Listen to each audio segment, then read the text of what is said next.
everybody, welcome back to the channel, and this is going to be a first actually, and hopefully I'll get more versions of this type of video out, but this is going to be my top 10 of 2021 and the movies I've seen. What were my top 10 personal favorite?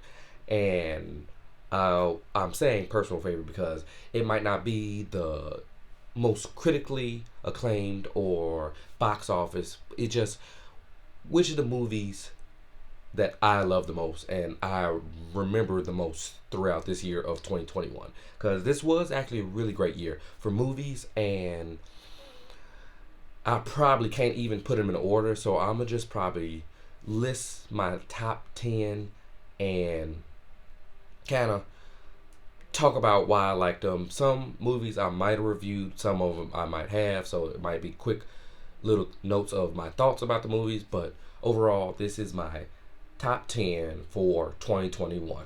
Alright, let's get into it. So before we start, I do have some honorable mention movies that I would like to say, because even though they didn't crack my top 10 list, I did truly enjoy these movies, and some of them were quite a surprise actually. So two movies that I also do have reviews up for on the channel, if you would like to see my extended thoughts about them, are Shang Chi and The Green Knight. Shang Chi really worked for me as an origin story and a martial arts action movie, the first of its kind in the MCU, and visually it was breathtaking and with the all Asian cast, and this really was a phenomenal movie, and I can't wait to see what else they have for this character in the MCU. And The Green Knight was visually breathtaking and thematically so rich, and sometimes at times hard to follow, but if you got on board with this movie and kind of let this world take you in, this movie is really great. So both of those are up on the channel if you would like to see them. Now, two movies that I necessarily didn't do a video on but were great surprises for me was Free Guy and Don't Look Up. Now, Don't Look Up as a satirical comedy really worked for me. I understand with the backlash and the heavy-handedness, which I duly truly see, and some characters were very much caricatures and not complex three-dimensional humans and characters. But even with all that, Don't Look Up really worked for me as a black comedy, and the human reaction we would have to a life-threatening threat like that which is in this movie. So it was hilarious and it really worked for me. One of my favorite bits in the movie is this running joke Jennifer Lawrence has about a certain character who makes them pay for snacks, and eventually she finds out that she didn't have to pay for the snacks, and throughout the movie she still thinks about why she had to pay for the snacks. But that's just a little nugget of some of the stuff that worked for me in the movie. And the other movie I mentioned, Free Guy. Free Guy was such a surprise for me, like it was for everyone. Free Guy was so fun and so new, and Ryan Reynolds again plays himself in another role, but you just really enjoy the same thing with Ryan Reynolds. That's why he's so popular, because it's just so funny, so heartwarming, and a movie about change and love and all these things, and really cool action scenes and a lot of cool cameos. It's a lot of cool cameos in Free Guy, so if you watch it, look forward to that. So those were just some of my honorable mentions that couldn't quite crack my top 10. Now let's get into the actual top 10. Now, it was so hard thinking about all these movies. I really couldn't tell you the order these movies in. So this is much more of just 10 movies this year that I truly enjoyed and really loved. And some of them, like I said, might have a review, some of them may not. So coming in at number 10 is Last Night in Soho. Last Night in Soho is a horror slash thriller from Edgar Wright this year that I was blown away by. It was so stylishly different from any other movie he's done, and the performance is great. Thomasin McKenzie and Anya Taylor-Joy, both of them knocked this out the park. Even Matt Smith did a really great job as a sleazy, basically pimp, And another aspect of this movie that was really great was the story. The story is what really grabs you and takes you in, with a little bit of supernatural elements and a really great twist at the end. I won't say it, but this really got me, because a lot of times you go into a movie thinking a certain thing, and this really flips it on its head. So, at number 10, Last Night in Seoul was really great.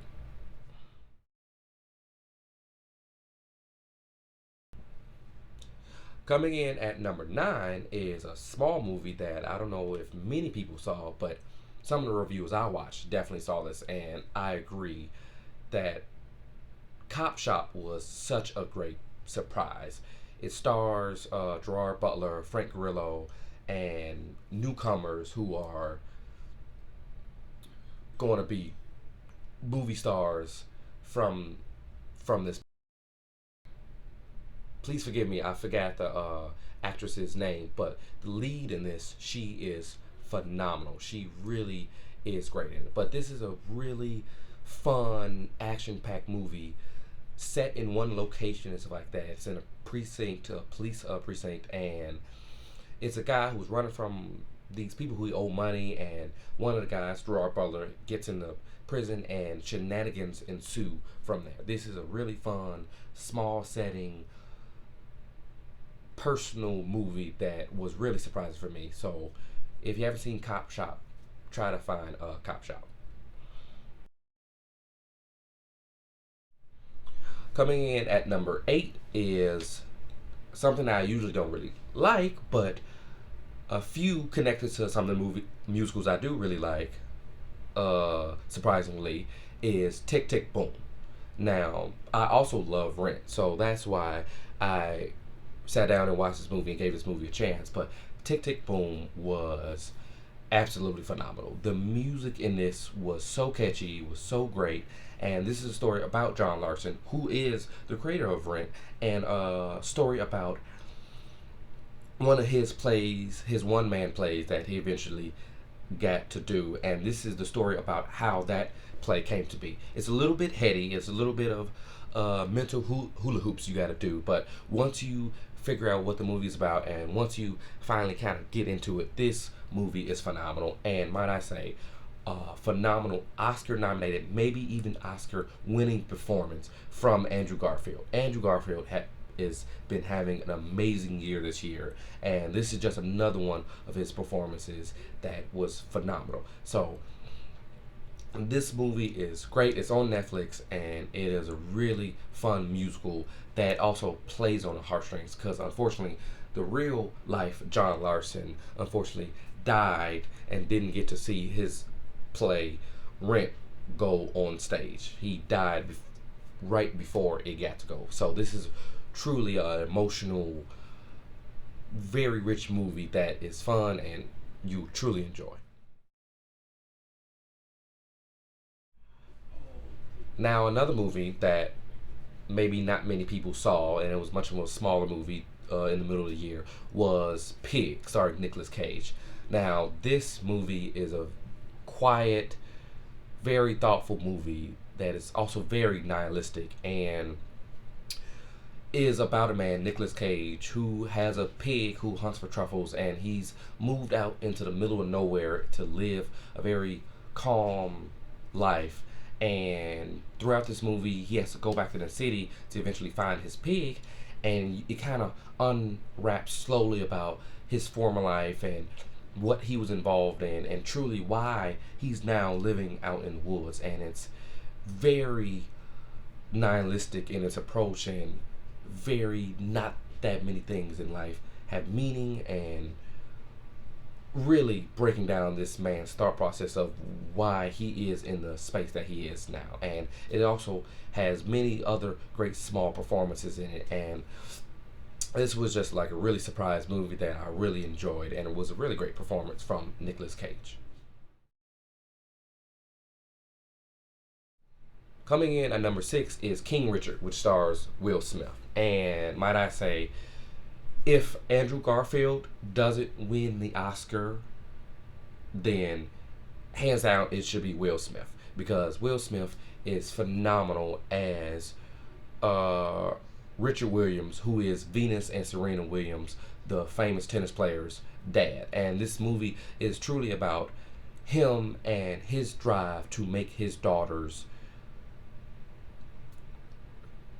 pro greatest of all time tennis players. And you really get to see into his mindset and his drive, and sometimes at some points delusional drive, to make these his two daughters great, and the lengths he's willing to go and put in, and also even their mother and everyone around them willing to go to make these kids great. And it's a really inspiring movie. It's a really great sports, go get them at the end type of movie, and it's a really feel good family movie. And even with that, they also don't hold back in showing Richard Williams' ugly side and his not too great qualities. And that's what I also appreciate about this movie, because some biopics, they gloss over or sanitize it, sugarcoat it, but they really don't sugarcoat things in this movie.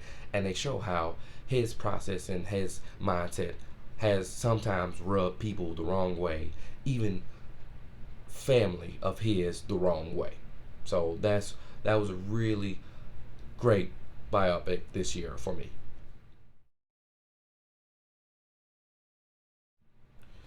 Coming in at number 5, which I have a review for up now if you're watching this, is Spider-Man No Way Home.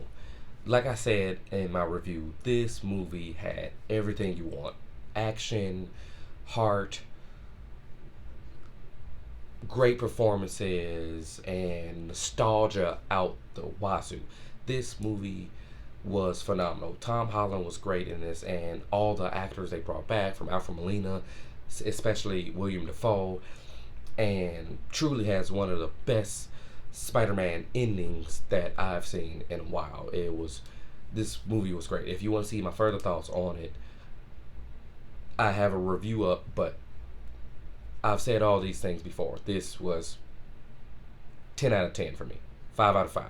All the ratings. It was great. Go see Spider-Man No Way Home.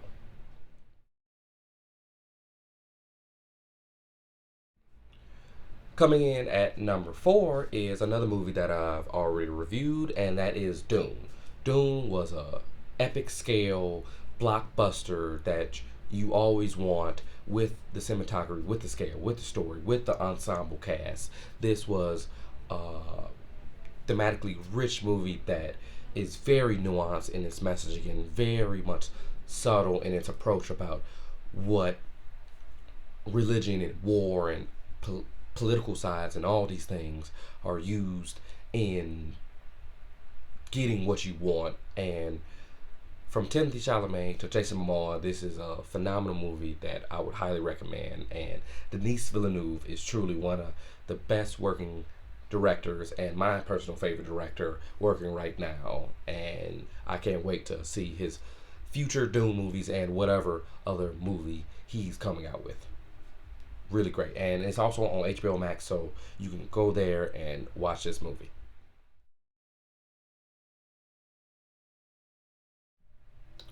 Coming in at number 3 is a movie that stuck with me throughout the year. Even though it was in contention for Oscars last year, even if it was for this year, it would still get nominated. And that movie is Judas and the Black Messiah, which is also available on HBO Max. And this movie was just a gut punch. This was a raw, emotional movie based off the real life person of Fred Hampton, who's a Black Panther, and unfortunately was killed by the FBI.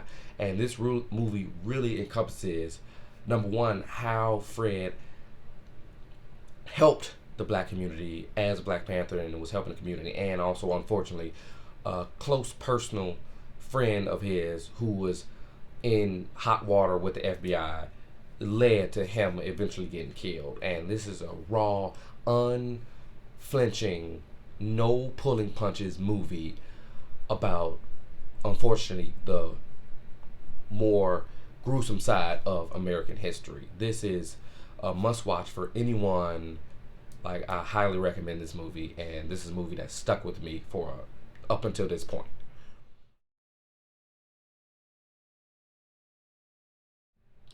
Coming at number two, which is a movie I also have a review for on the channel, and that is James Gunn's The Suicide Squad. And like I said in my review, this was a phenomenal movie. James Gunn really understood these characters. He really did a great job with making you care about these characters. And the story was hilarious and funny and dark and messed up. And some of the standouts are even now getting a show on HBO Max, like Peacemaker, and who was a standout with John Cena and Idris Elba, and this whole entire ensemble cast was really great, and it also keeps you on your toes on who will survive and who won't. So on HBO Max, highly recommend. Really great, violent, funny, great action movie.